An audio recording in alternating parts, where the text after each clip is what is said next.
AI is changing our world at a tremendous pace.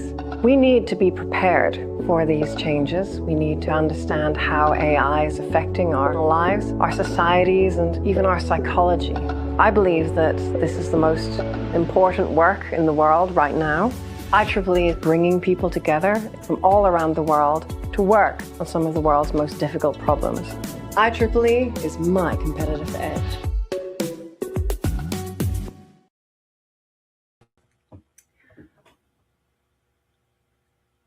Well, hello, everyone, and welcome to this very special IEEE Education Week webinar. We are delighted to have you here today. My name is Jennifer Fong, and I am the Senior Director of Continuing Education and Workforce Development here at IEEE.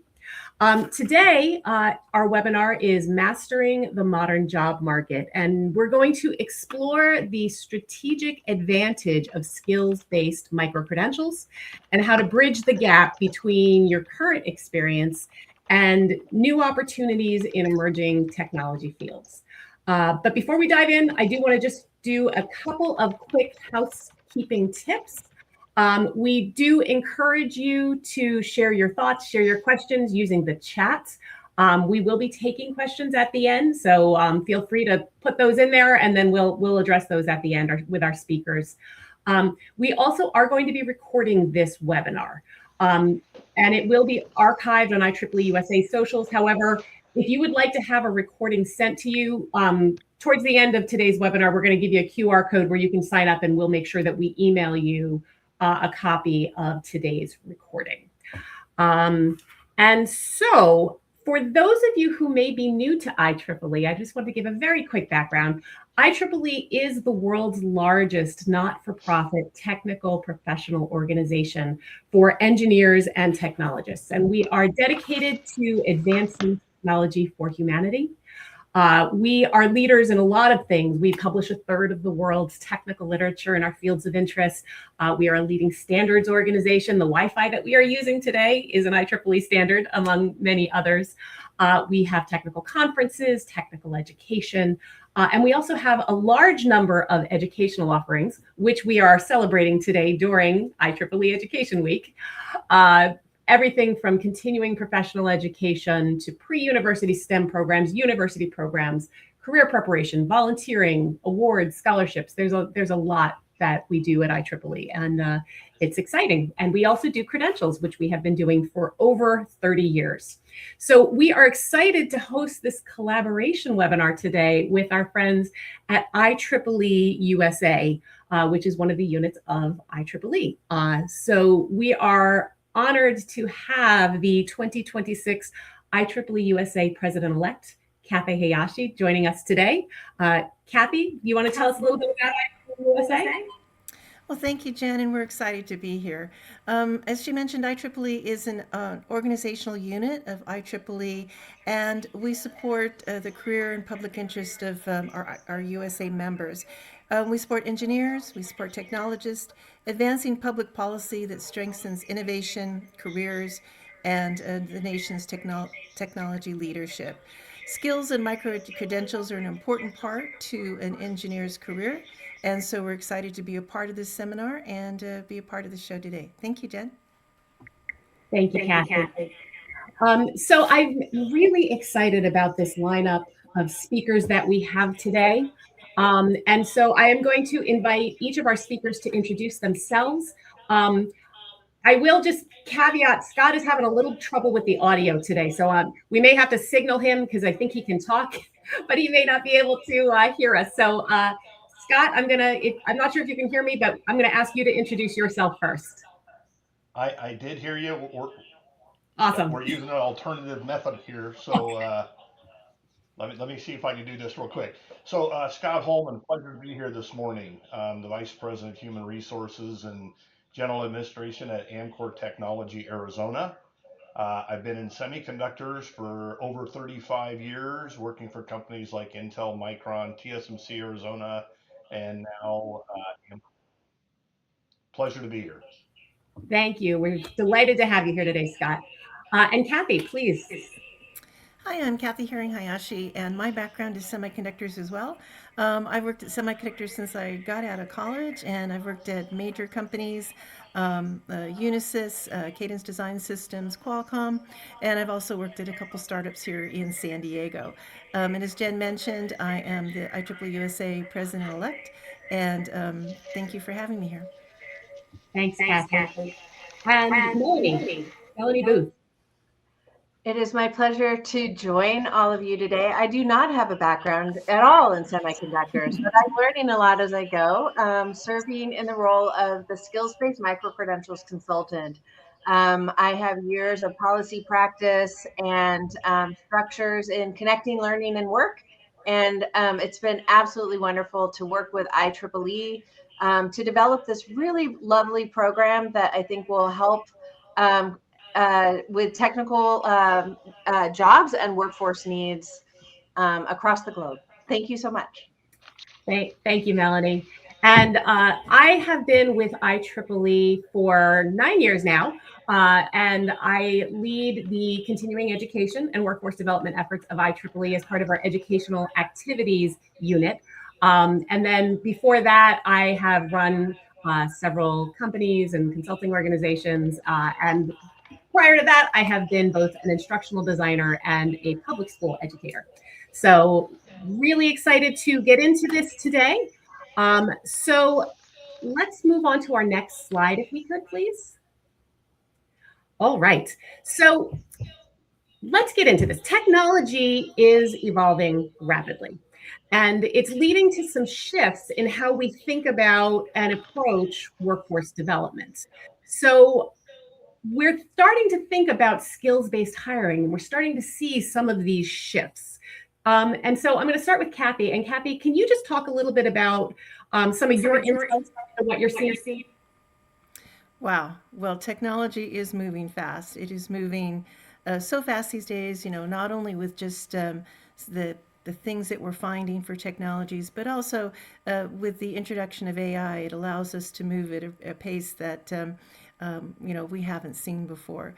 So for being able to catch up with the evolving technology, it is disrupting. It's disrupting the way that we are teaching. It is disrupting the way that we are workflows in semiconductors that we've been using for years are now being revamped. And I don't know if we call it modernizing or updating, but to work with the current technologies of today. And so how do we start working with those? And so part of that is, we have to make sure that we're giving people the skills that they need in order to move forward. And I think a lot of people are doing that with these skills-based approaches. And we're working at not only just providing the skills, but also upskilling people who may have been in their careers for a long time. We now need to upskill them to make sure they know how to work with AI and new technologies. And so we're seeing this shift where companies now need to make sure that they're giving the skills to their employees, and everyone is understanding how to work in this new paradigm we've got. For sure. Thanks, Kathy. So Kathy has mentioned that we are seeing this shift to skills-based hiring, and especially with employers in these high-growth industries. Scott, can you talk a little bit about what you're seeing in this space? Absolutely. Can you guys hear me okay? Perfect. Okay, wonderful. So fundamentally, I think the workforce exists. There's a lot of people out there through K through 12 that are available, but what we're not seeing is the skilled workforce that we need when we interview people.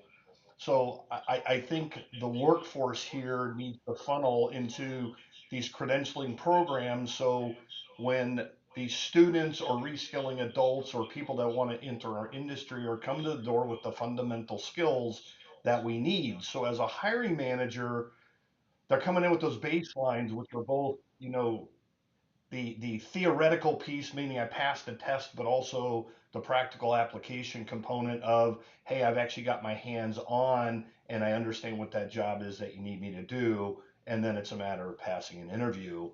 in joining the company.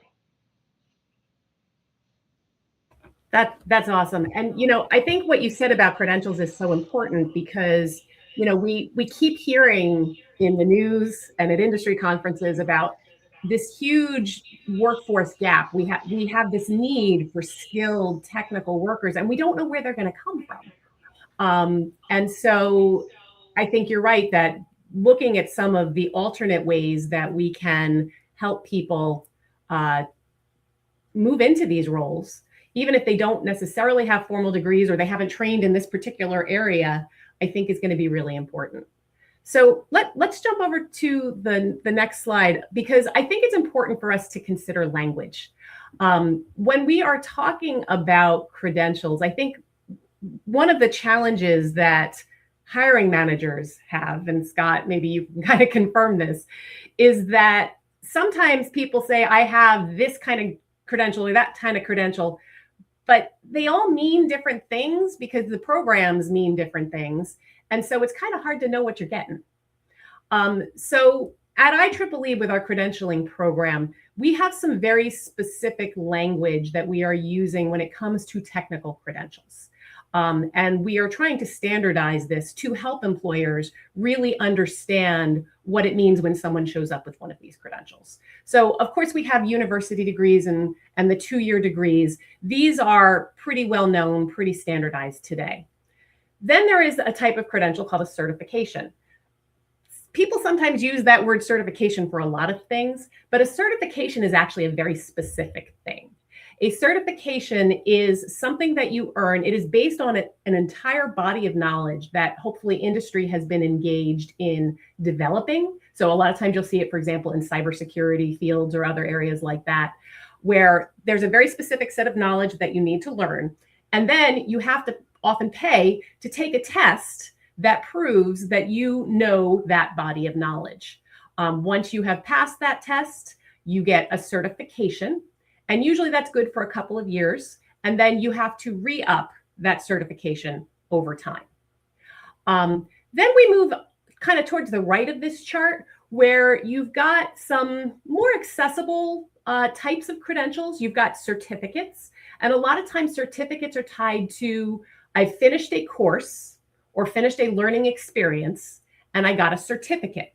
Sometimes those certificates carry professional development hours, continuing education units, or other types of professional credits. But certificates are often tied to a specific course or body of learning. And then kind of all the way to the right, we have these micro-credentials, or as IEEE calls them, skills-based micro-credentials. And what these are a little bit different in that instead of looking at how much time you spent in a seat learning something, we want to say, have you demonstrated that you have a specific skill? And that allows you to learn that information in a number of different ways. Maybe it's through an apprenticeship. Maybe it's through on-the-job training. Maybe it's through a lot of different ways where you might acquire that knowledge. But what's important is that you have taken an assessment that proves that you know how to do something. So that's what, in our terminology, that's what we're talking about when we talk about a micro-credential. Let's go to the next slide, please. So Melanie, you've been working with IEEE for a while as we're building out this micro-credentials program. So do you want to talk a little bit more about that? Yeah, thank you so much. I think you've all said the key words that will lead me to this slide. You've talked about demonstrating someone's knowledge, skills, or abilities. You've talked about proof. Scott talked about what he needed to feel confident that someone is prepared to enter his workforce, and that they have those performance-based validation of those skills behind their records. So we've been building the skills-based micro-credential structure that will focus on that validation of specific knowledge areas, skills, abilities, so that learners can, the language we use is stack in smaller chunks. And it really is based on skills validation and assessment, not on seat time. The source of learning isn't as important as the demonstration of performance and skills. And so we have 3 different levels that we've designed in the IEEE skills-based microcredential framework.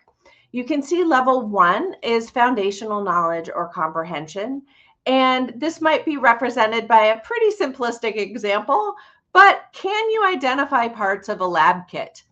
Demonstrate that you can identify parts of the lab kit. Level 2 is applied skills or proficiency. And in this one, I might ask, I would like you to demonstrate that you can correctly set up the lab kit and run one kind of experiment with that lab kit. Again, super simplistic example, but I'm asking you to move beyond just knowledge of the parts of the lab kit to actually setting up the lab kit and doing something with it. And Scott mentioned that word too. Can you actually perform applied skills?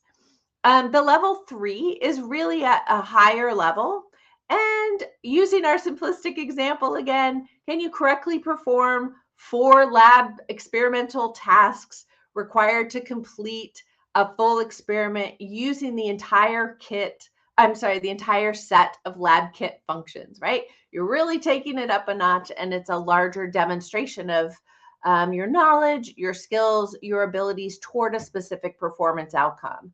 And that validation is really key.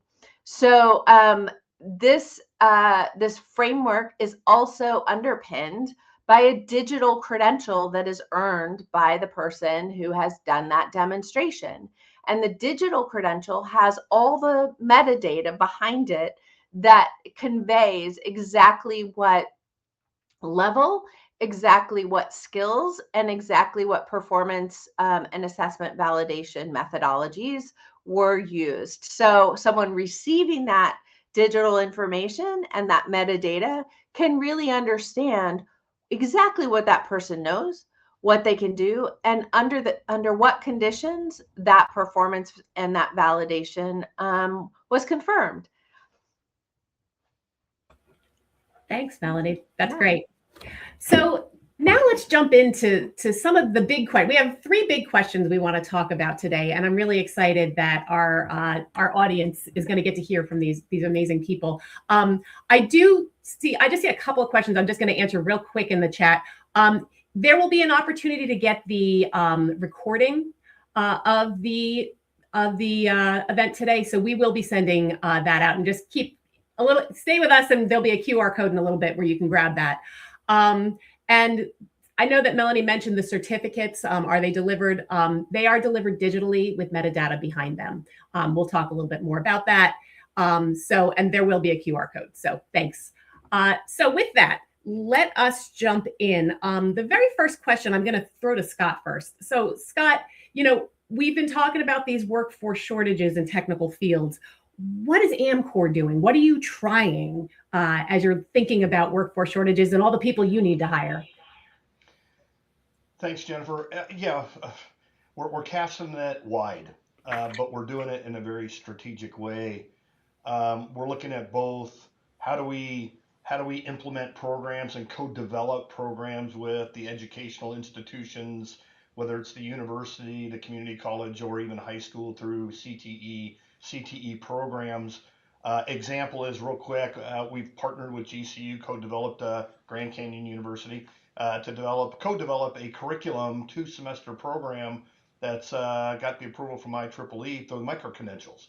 And so what we're experiencing with GCU, and the hope is as students go through this 2-semester program, they're not only doing the theoretical pieces of what we need in our industry, but they're also getting the hands-on application experience. So when they come to us again, right, they have the fundamentals that we need. Once they're inside, we teach them the specifics of AmCorps tooling and the processes in-house. Now, I want to also talk about, to me, that's a very traditional way of implementing a curriculum through the educational institutions. But we're also casting a net to how do we get that same experience of theory and hands-on application through non-traditional ways, non-traditional educational ways. So maybe it's through nonprofits like Boys and Girls Club or Junior Achievement, And then what is the pathway or solution that we're creating that allows students that aren't in the education but in through these nonprofits can actually get a similar experience and still show up to an interview with us with the same fundamentals and having done the same applicable skills that we're getting through the educational pieces. So again, casting it wide, but also being very strategic and ensuring that we're looking at, if you will, all sources of workforce, and then again, the skills and creating the capable skills and capable person when they show up to us for an interview. I love that, Scott. And, I think one of the things that excites me about, working in this micro credentials area is that we are creating additional opportunities for people to enter these STEM careers, which are traditionally higher paying than other types of careers. And it gives more people more opportunity. Melanie, do you have any thoughts on this? Well, absolutely. I think Scott really spoke to the rationale for why part of the very specific intentional design for IEEE's skills-based micro-credentials is that they allow for that flexibility of source of learning. So it might be through a variety of different kinds of learning experiences, may not be through a course or a particular period of time in a seat, so to speak. And that has been a design principle all along, which is that while we want to make sure we have solid expertise behind the micro-credential and behind the skills and behind the assessment, we also know that people can gain those skills in a variety of different ways and those can be validated accordingly. So this allows for us to have broader access to talent needs that may be out there. And I think particularly for the future, that's going to be really important. I think nationally in the United States, we know that we're going to be facing a talent shortage and skilled workforce. One other thing I'd like to just kind of put a pin in is that part of our design of the micro-credential framework is that we can also take a look at the knowledge, skills, and abilities that people gain through things like volunteering, through things like, as Jen mentioned, apprenticeships. And so these work-based experiential learning opportunities that may not actually have structure, and that actually also supports upskilling and reskilling. And as Kathy mentioned, this is a rapidly changing technical environment that we live in. And so all of us keeping our skills sharp and being able to really address the new frontier of technology will be absolutely essential. Thanks, Melanie. And yeah, no, I completely agree. I mean, I look at AI and how that is just fundamentally changing everything. And if you graduated even 3 years ago, you may not have what you need to know today with AI. And so having these rapid ways to both learn and then to say, hey, I know how to do this is so essential. And, these credentials are kind of the way to go if you want to make sure you're keeping up. So, so now let's shift a little bit. Kathy, I know that there is a lot going on at IEEE USA in terms of looking at workforce and helping here. So what are some of the ways that we can help employers shift skill-based hiring, and what's happening at IEEE USA? Well, thank you, Jen. So one of the things is that, we were talking about the gaps, and one of that is trying to understand exactly what these shortages are, where the gaps are, whether it be the gaps in this is what we need in industry or this is what we need to be teaching our students. And so part of that is that we have to be innovative in the way that we're going to be addressing these gaps. And the most important part is that it will take partnerships. and partnerships between the academic researchers. It takes government officials' policies to help support some of these. We've got to be working with a lot of different types of industries, not only just large industry, but small business owners. And IEEE USA has come up with a very successful program. It's called our iWork program, and it's IWRC. And it's called IEEE Innovation, Workforce, and Research Conferences. And we've had several that have been focusing on various technologies, but with the most important aim is to bring together industry, academia, and government together to talk about those things local to their areas, to their communities, and get partnerships and people talking together about what they need. And so, for example, there's one coming up soon on digital twins, and people there will all be talking about the topic in their community and deciding what they have, what they need, and what any gaps may be. And I've attended these events, and it's really kind of amazing to see that as we're discussing things, we literally had in one room where the industry was saying, well, I need this type of skills, and the universities were right there and said, tell us what you need. And together they started building those programs.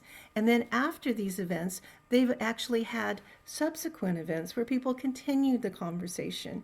And so it's been very successful to see that once you get people collaborating and talking about what skills they need or what topics they need discussed, that you get people talking, get people working together.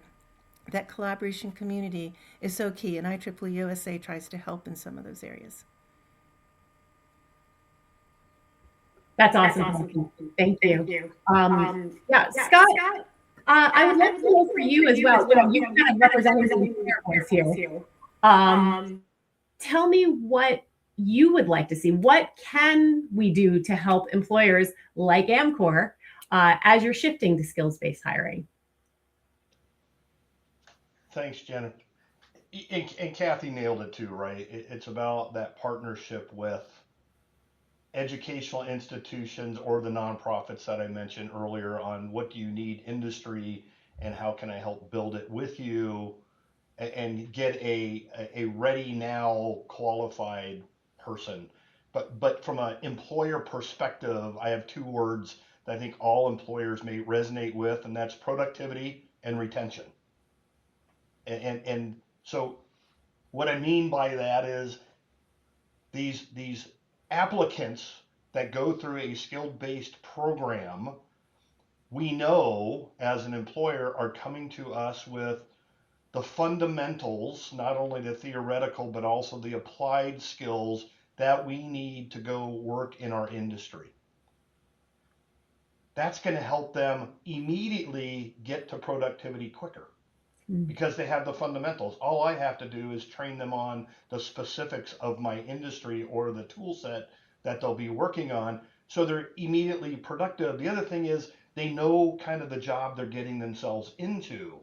And I'll talk about that in the next question, I believe. But the other piece, so that's getting to productivity quicker through these programs and the micro-credentials through IEEE, but the other one is retention.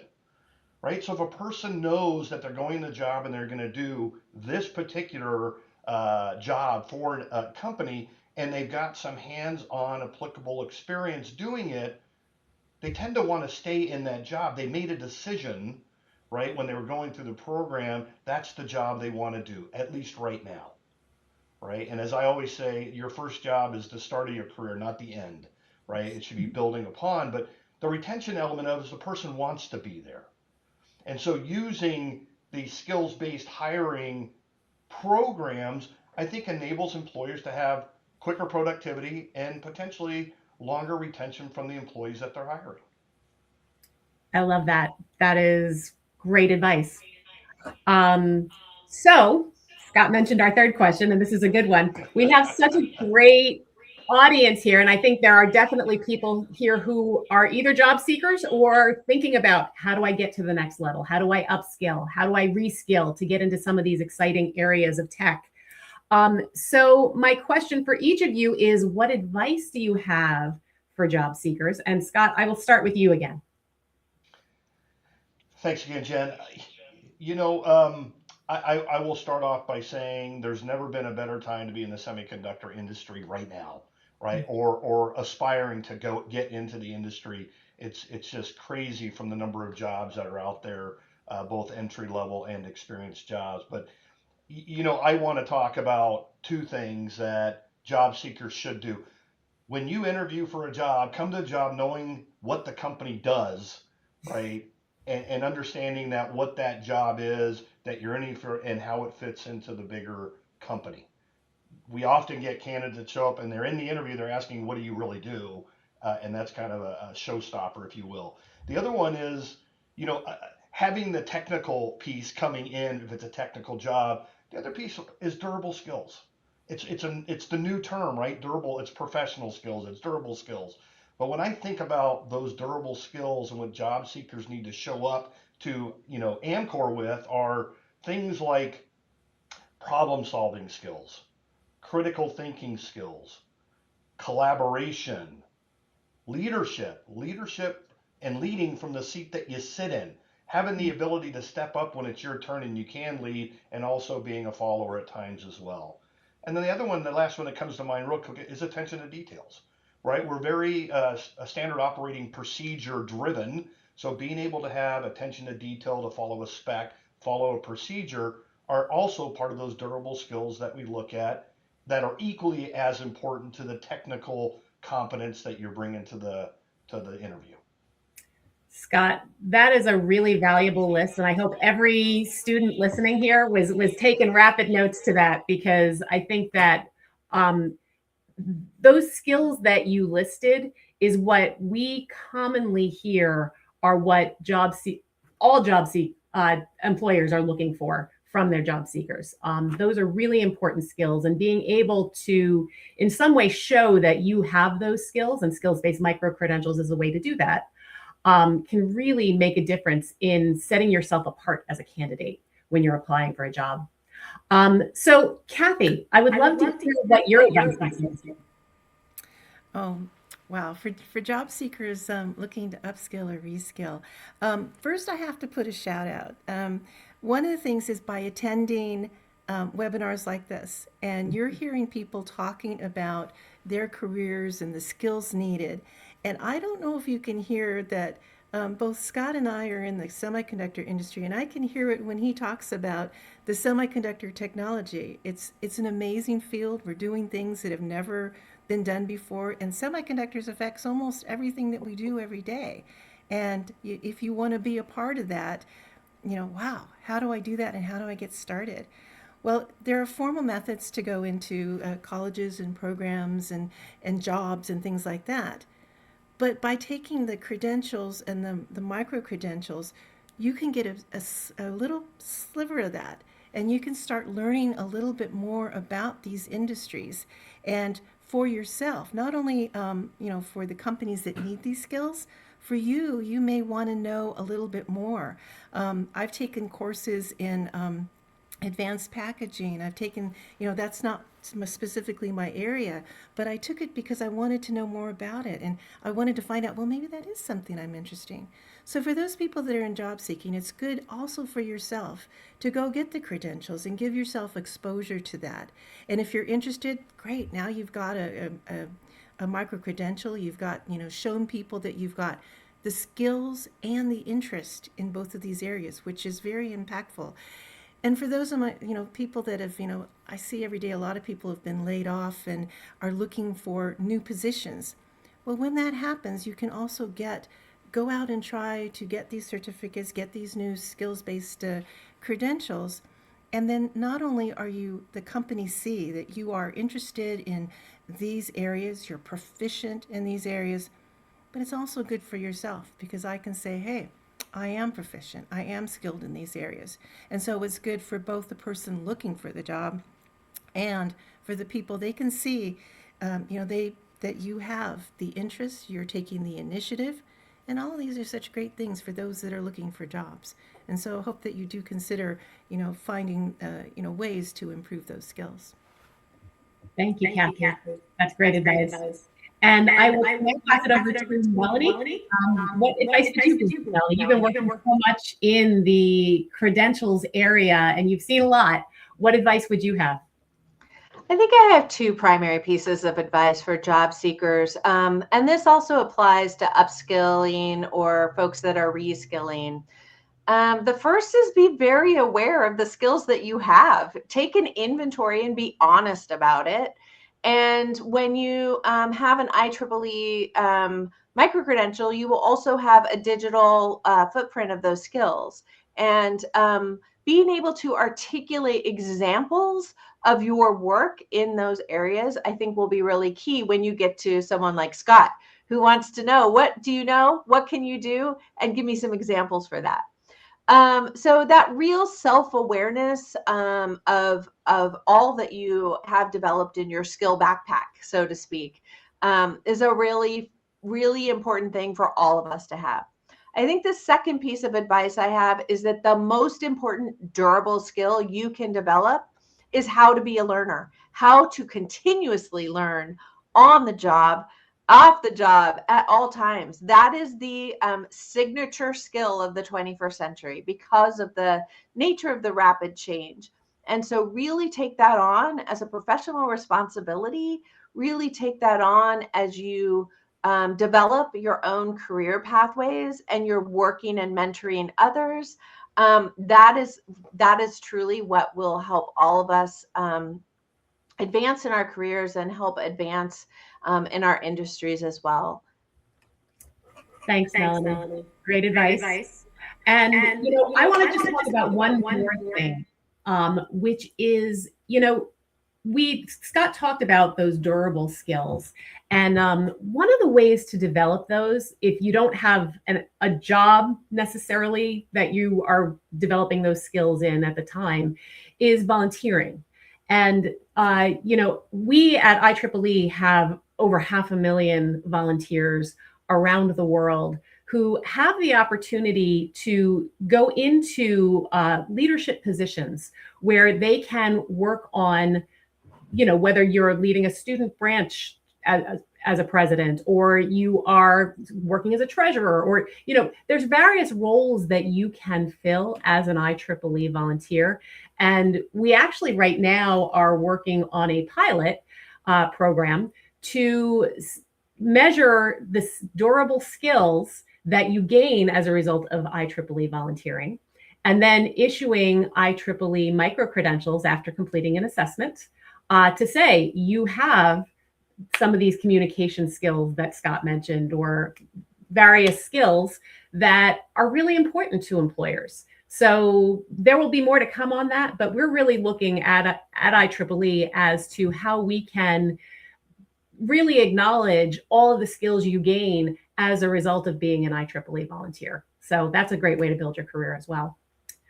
So let's go to the next slide. I did promise you, if you are interested in the recording, here is a QR code that we will give you just a minute to go ahead and scan.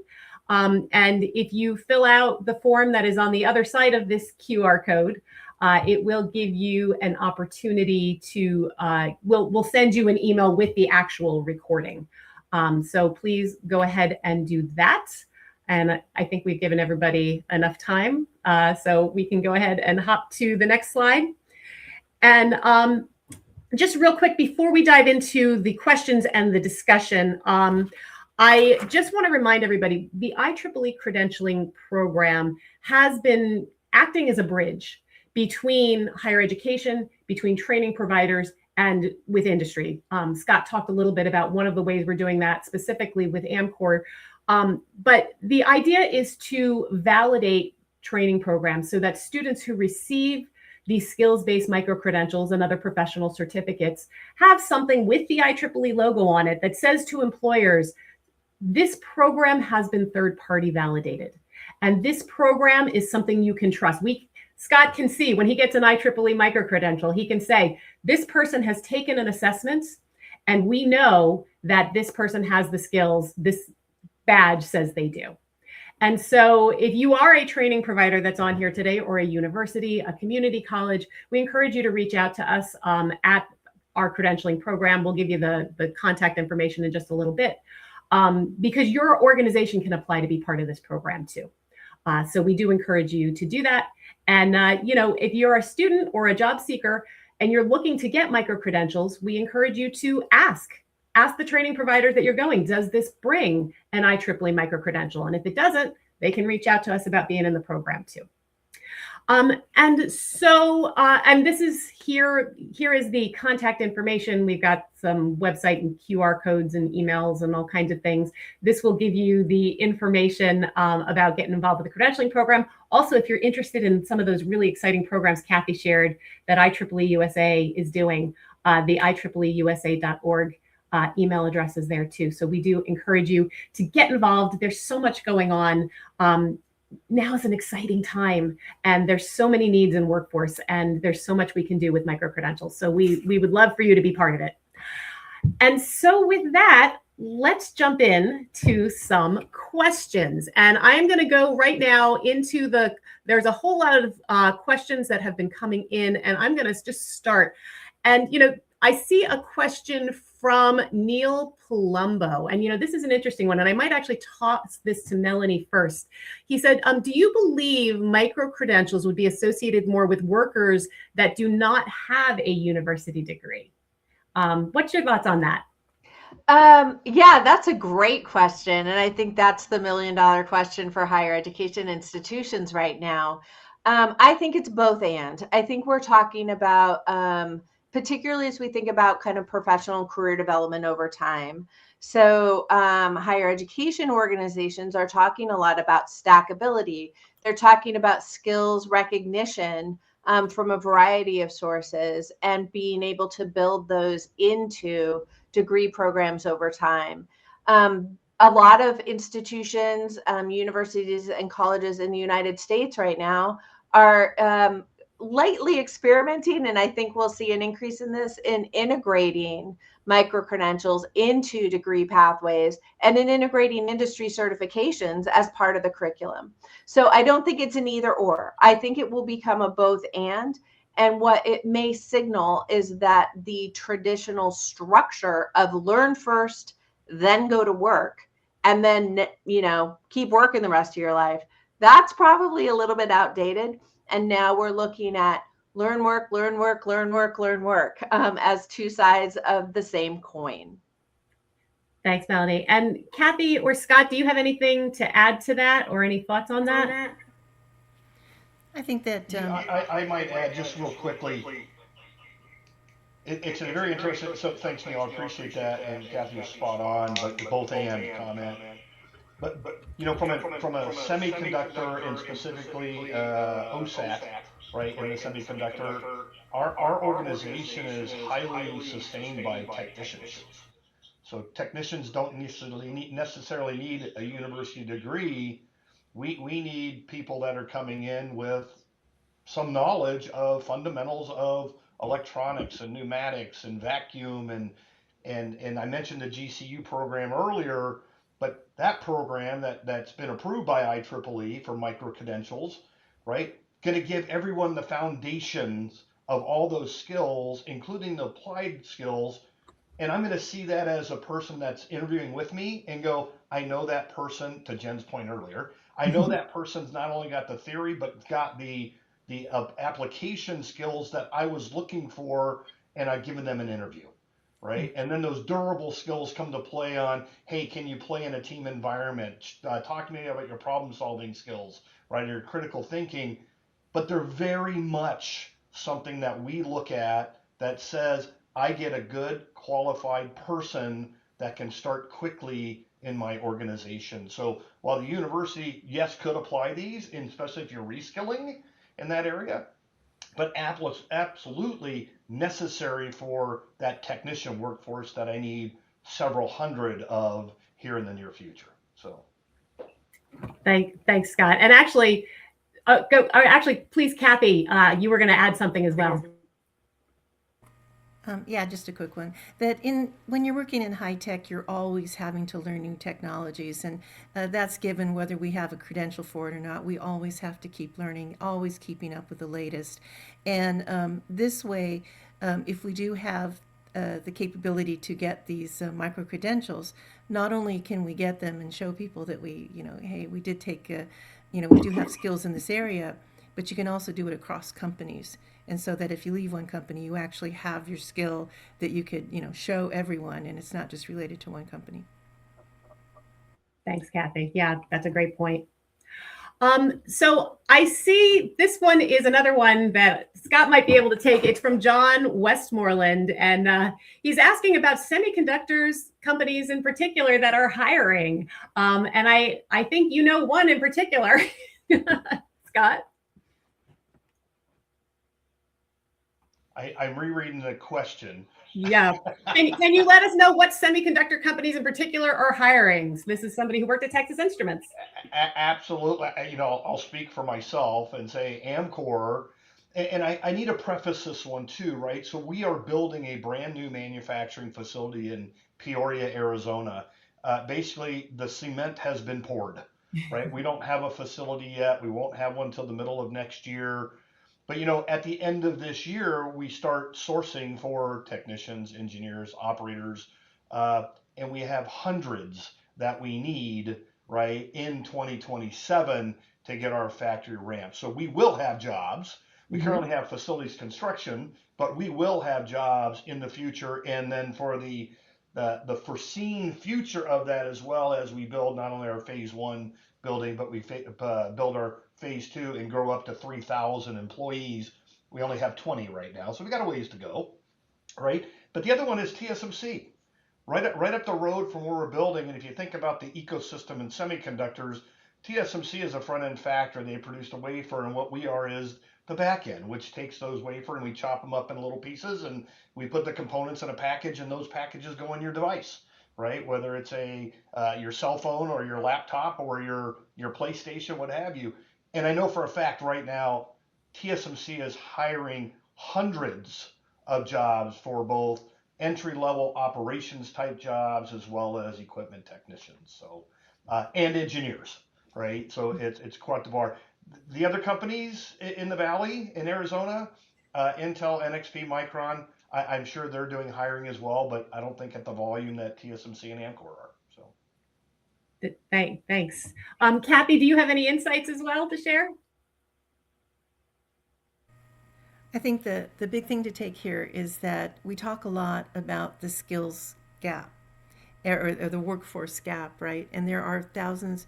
They've done studies that show that we're going to need a lot of people, especially in the semiconductor industry coming up. Now, he mentioned 2027, but definitely, there's some here now if we look for them. But there's a gap that we're all talking about, trying to address, and a lot of effort is being put so that we can fill that gap.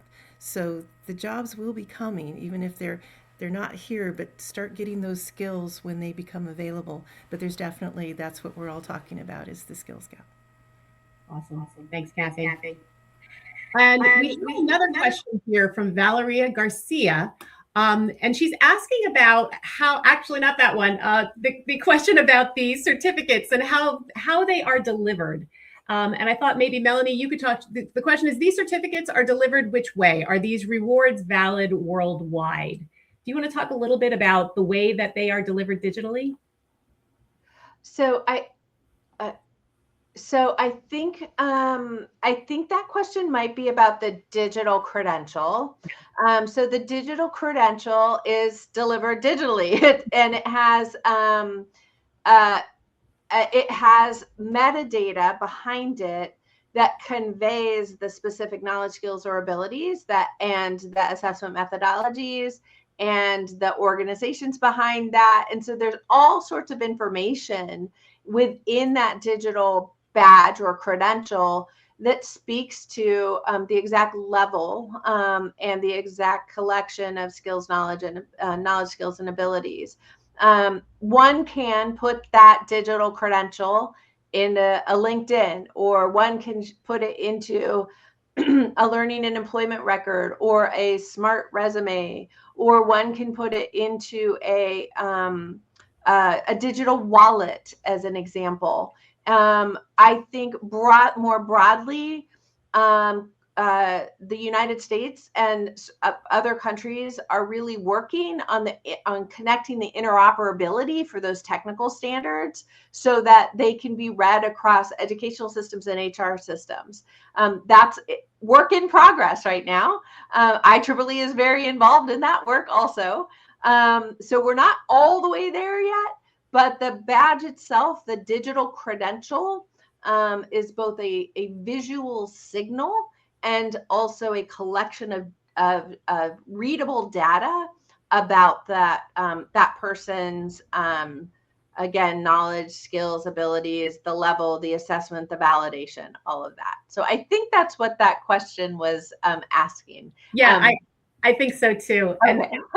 And I can add also, just in terms of the worldwide piece, part of the advantage of getting an IEEE micro-credential is the fact that IEEE is a global organization. And it is recognized by technical workforces globally. Hiring managers know who IEEE is. And if you work in our technical fields of interest, it is very likely that you know what IEEE means. You know that we are advancing technology for humanity. You know the work that we do. And so that just adds an additional layer, particularly if you're going to a school where, maybe in your area it's well known, but it might not be well known somewhere else. Having a credential that has that school and also the IEEE on it makes that credential go further. And helps you as you are looking to advance in your career. So thank you. I think, there's one question in here that was asking about, is the micro-credentialing program separate from Tri-Engineering? The answer to that is yes. Tri-Engineering is, IEEE Tri-Engineering, which you can find at triengineering.org, is our pre-university program. We provide resources for teachers and students. And for our semiconductor friends here, there is a great ebook and some videos that teach kids about semiconductors and help teachers learn how to teach kids about the semiconductor industry. So if you're interested, do check that out at triengineering.org. We've got some really great free resources there to help get the next generation into the semiconductor industry, along with AI and a whole lot of other areas of tech as well. So something to check out there. But I think we are just about out of time. So I would just like to say thank you, Scott and Kathy and Melanie. This has been a phenomenal conversation. I think that there has been a ton of value here. I would like to thank all of you for coming here today to be part of this webinar. Hopefully you got a lot of value out of this. And we thank you for being here. And with that, we will say, have a great rest of your day and happy Education Week.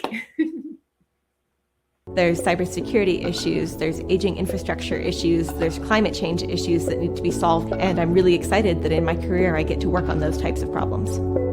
As a young professional, IEEE has given me access to opportunities to go to conferences, meet really cool people in the field. And so I think what IEEE provides is access to the larger community, and I don't know where else you would get that.